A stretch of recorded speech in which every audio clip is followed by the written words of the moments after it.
Alright, hey guys, we're going to be doing something a little bit different today. Alright, we're going to be doing an album review. And for my album review today, I've got, it's kind of an underrated album. Not going to lie, I don't know if you probably haven't heard of it. I know a lot of people haven't heard of it, but some people will say it's kind of an underrated classic. But it's from it's sort of avant-garde, post-punk, free jazz, indie, garage rock, R&B, doo-wop kind of band, Pink Floyd. Yeah, I don't know if you've really heard of them. They're kind of underground. Back in their time, they weren't super successful, but nowadays, with the whole resurgence of vinyl and all, they've definitely picked back up as one of those sort of lost and forgotten bands.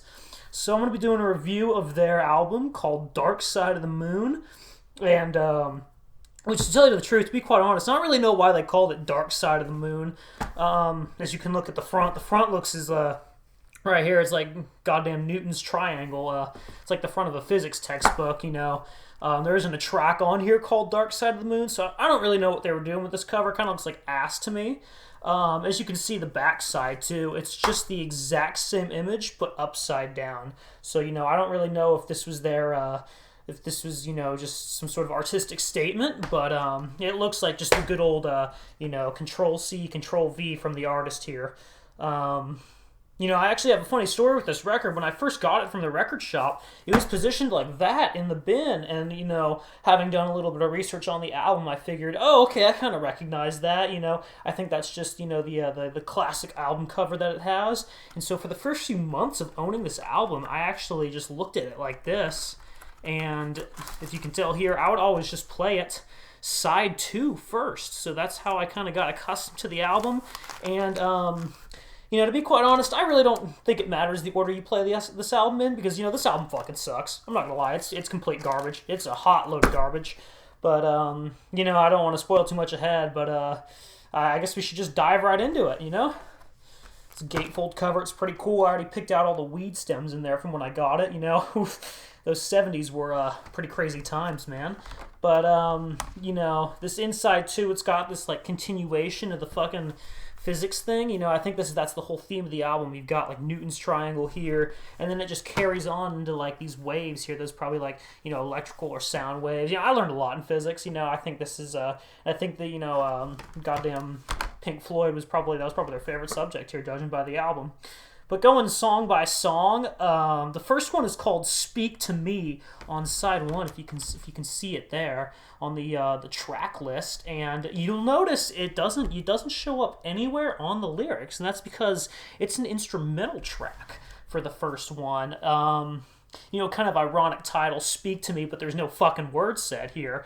I think that's I don't know if that's just clever or if that's just being dumb fuck stupid, because judging by the rest of this album, I think it leans closer to the latter. But, after we get off past "Speak to Me," we'll have the first track is "Breathe." Breathe, I really think "Breathe" is a good first track in the sense that it really sets the tone for the rest of the album, in that it's boring and pretentious as fuck.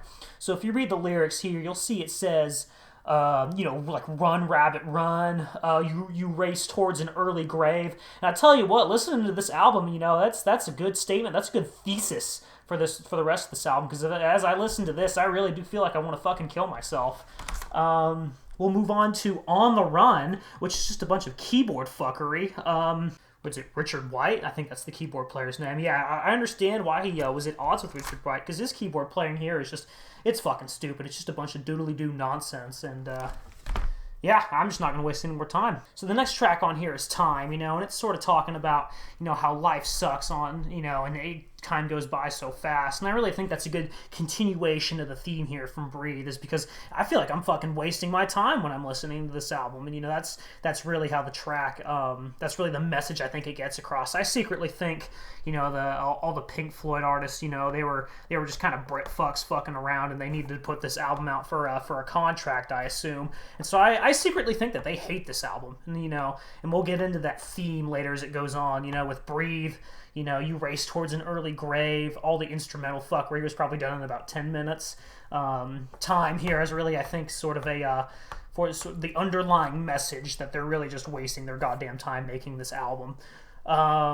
You have Breathe, Reprise again, just reinforcing that theme that, when you listen to this album, you just really want to stop fucking breathing, because that's what I really wanted to do. The follow-up track is Money. Money's like time. It's like a fucking normal track with words and all that. And it really just reinforces that theme that, they really just did this album for the money. They were only in it for the money. They just put this album out as the contract they had with their record deal, and they really fucking hated doing it. It's got like a saxophone solo in there. So, I guess that's cool. That's probably one of the high points of the album, but, I think the rest of it's just fucking garbage. And then The Great Gig in the Sky, that's just some bitch wailing. So for side 2 of the album, this is the first side I would always listen to, how I got accustomed to listening to. So the album for me would always start off on Us and Them, and I think that's really talking about, Pink Floyd and the record company, about how they just hated their record company and how they were like fucking despised this album putting out. It's got another saxophone solo in there. Saxophone player on this album is pretty cool, probably the most talented out of the whole Pink Floyd group, because I think all these other guys were just kind of untalented Brit fucks who were just kind of doing this shit. Brain Damage. This is really where we tie into the theme of this album just being absolute garbage. It really does cause brain damage.